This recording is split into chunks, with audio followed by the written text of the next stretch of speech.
అంటే జిల్లాలో చూసుకుంటే రికార్డు స్థాయిలో పిఠాపురం ఓటరు నమోదవుతున్నాయని ఓట్లు వేసిన వారి సంఖ్య ద్వారా తెలుస్తుంది. మధ్యాహ్నం వరకు కూడా మందకొడిగా సాగిన పరిస్థితి నెలకొంది.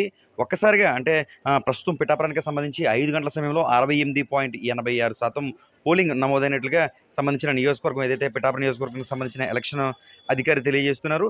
జిల్లాలో చూసుకుంటే కాకినాడ గానీ, కాకినాడ రూరల్ గానీ, ఇటు ముఖ్యంగా పెద్దాపురం, ప్రతిపాడు, తుని ఏదైతే 7 నియోజకవర్గాల్లో ఎక్కువగా అత్యధికంగా పిఠాపురమే పోలిందని తెలియజేస్తున్నారు. ప్రస్తుతం పోలింగ్ ప్రక్రియ అనేది కూడా కొనసాగుతుంది. జిల్లాలో కొన్ని చోట్ల ఈవీఎంలు మొరాయించాయో అటువంటి ప్రాంతంలో ఇప్పటికీ భారీగా ఓటు హక్కు వినియోగించుకునేందుకు ఆ ప్రాంతంలో పలువురు పేర్కొన్నారు. ఒకసారి చూసే ప్రయత్నం చేద్దాం. కాకినాడ జిల్లాకు సంబంధించి ఏదైతే ఈవీఎంలు కొన్ని చోట్ల పాడతోట ప్రాంతం, తుని ప్రాంతం ఇలా ఏదైతే ప్రాంతంలో ఈవీఎంలు అధికంగా అంటే ఉదయం, మధ్యాహ్నం కూడా ఆ ప్రాంతంలో మొరాయించిన పరిస్థితులు నెలకొన్నాయి. ఈ నేపథ్యంలో అక్కడ పెద్ద ఎత్తున అంటే ప్రస్తుతం సమయం 5:30 కావస్తున్నప్పటికీ కూడా మనం చూస్తున్న విజువల్స్లో కిక్కిరిసి ఆ ప్రాంగణం అంతా కూడా ఓటు హక్కు వినియోగించుకునేందుకు పెద్ద ఎత్తున ఓటర్లంతా కూడా చేరుకుంటున్న పరిస్థితి నెలకొంది. దీంతో ఈ ప్రాంతం ఏదైతే ఈ ఈవీఎంల మొరాయింపు కారణంగానే అంటే జిల్లాలో ఎక్కడ లేని విధంగా ఈ ప్రాంతంలో ప్రస్తుతం బాడతోట ప్రాంతంలో అయితే మాత్రం ఓటు హక్కు వినియోగించుకునేందుకు పెద్ద ఎత్తున ఓటర్లంతా కూడా ఈ ప్రాంతానికి చేరుకుంటున్న పరిస్థితి నెలకొంది. ముఖ్యంగా వంగ గీత విశ్వనాథ్ జనసేనకు సంబంధించి ముఖ్యంగా పవన్ కళ్యాణ్ కావచ్చు, వైఎస్ఆర్ కాంగ్రెస్ పార్టీకి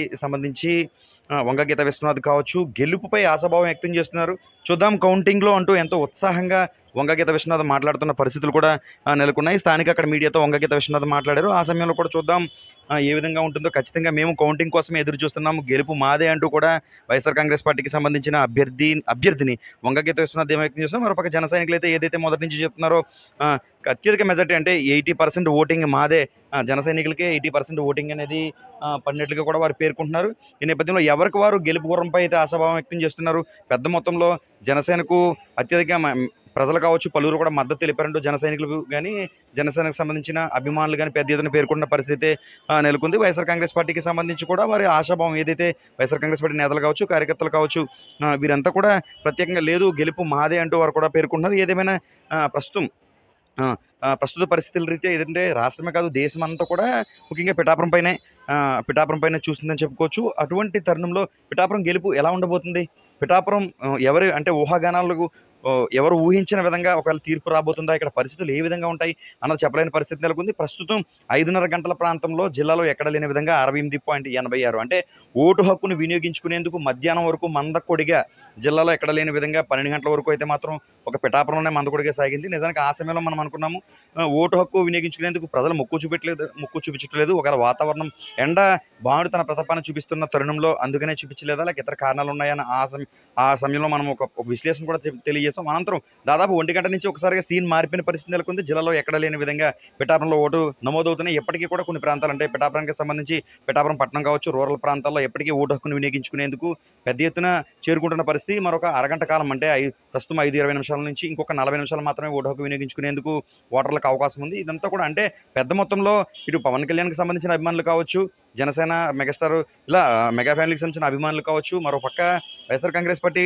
ఎవరైతే ఉన్నారో వంగ గీత విశ్వనాథ్కి సంబంధించి వైఎస్ఆర్ కాంగ్రెస్ పార్టీ జగన్మోహన్ రెడ్డి లేక వంగ గీత విశ్వనాథ్ అభిమానులు కావచ్చు ఓటు అంటే వారి ఓటు ద్వారా వారి అభిమాన్ని గెలిపించుకుందామనే ప్రయత్నంలో భాగంగానే సాయంత్రం అత్యధికంగా ఈ ఓటు హక్కు వినియోగించుకునేందుకు ఈ ప్రాంతాలకు వస్తున్నారు అని కూడా చెప్పుకోవచ్చు. చూద్దాం మరొక అరగంట కాలంలో ఎంతవరకు నమోదవుతుంది. ప్రస్తుతం అయితే 68.86 నమోదు కాగా మరికొద్దిసేపట్లో అంటే ఇంకా 6 గంటలతో ముగియడంతో దాదాపు 75 దాటే అవకాశం కూడా ఉందని మనం ఒక స్పష్టం చేసుకోవచ్చు.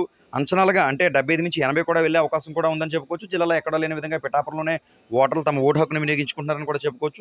ఒక కసిగా అంటే ఓటర్లు ఖచ్చితంగా వారి అభిమాని నటుడు కావచ్చు, లేకపోతే అభిమాని పొలిటీషియన్ మహిళా నాయకురాలు కావచ్చు, ఇరువురిని కూడా అంటే తన అభిమానం చాటి చెప్పే విధంగా ఓటు హక్కు వినియోగించుకుంటారని కూడా చెప్పుకోవచ్చు. ప్రస్తుత పరిస్థితుల రీతి అయితే నువ్వా నేనా అనే విధంగా పోటీ వీరు మాటలు బట్టి మనం అర్థం చేసుకోవచ్చు. ఖచ్చితంగా మేమే గెలుస్తామంటూ జనసేన, లేదు ఖచ్చితంగా మాదే అంటూ వైఎస్ఆర్ కాంగ్రెస్ పార్టీ నేతలు కూడా ముఖ్యంగా పేర్కొంటున్న పరిస్థితి నెలకొంది. ఏదైనా ఒక సైలెంట్ ఓటింగ్ పిఠాపురంలో కూడా కొనసాగుతుందని చెప్పుకోవచ్చు.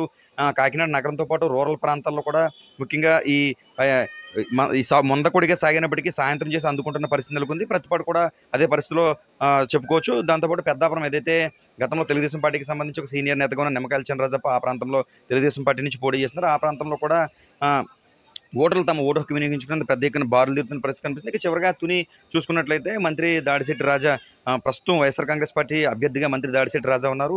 ఆయనపై మాజీ మంత్రి యనమల రామకృష్ణుడు కుమార్తె యనమల దివ్య పోటీ చేస్తున్నారు. ఆమె నియోజకవర్గంలో కూడా అంటే దాదాపు ఎక్కువగా ఆ ప్రాంతంలో ఈవీఎంలు తునిపట్నంలో కొన్ని ప్రాంతాలు అంటే బాడోతోట లాంటి ప్రాంతాల్లో ఈవీఎంలు మొరాయించిన నేపథ్యంలో సాయంత్రం 5:30 గంటల ప్రాంతంలో కూడా ఎస్కేస్తే రాలన విధంగా పెద్ద ఎత్తున అంటే ఉదయం 8, 9 గంటలకు ఏ విధంగా వేలాదిగా ఉంటారో సాయంత్రం 5:30 గంటల ప్రాంతంలో కూడా తుని ప్రాంతం ఏదైతే దాడిశెట్టి రాజా యనమల దివ్య ఇరువురు పోటీ చేస్తున్న ఆ ప్రాంతంలో పెద్ద ఎత్తున ఓటు హక్కు వినియోగించుకునేందుకు ఆ ప్రాంతంలో ప్రజలు కూడా వేచి ఉన్న పరిస్థితి కనిపిస్తుంది. ఏదేమైనా మరి ఈ తీర్పు ఎలా ఉండబోతుంది? కాకినాడ జిల్లాలో అత్యధికంగా దాదాపు 7 నియోజకవర్గాల్లో ప్రజలు ఎవరికి పట్టం కట్టబోతున్నారు అనేది మరికొన్ని రోజులు వేచి ఉండాల్సిన పరిస్థితి ఉంది. అయితే పిఠాపురం సంగతి చూసుకుంటే నువ్వా నేనా అనే విధంగా పోటీ ఉందా, లేక వీరి ప్రచారాలు అలా ఉన్నాయా అన్నది కూడా ఖచ్చితంగా వాళ్ళే తెలియజేయాల్సిన అవసరం ఉంది.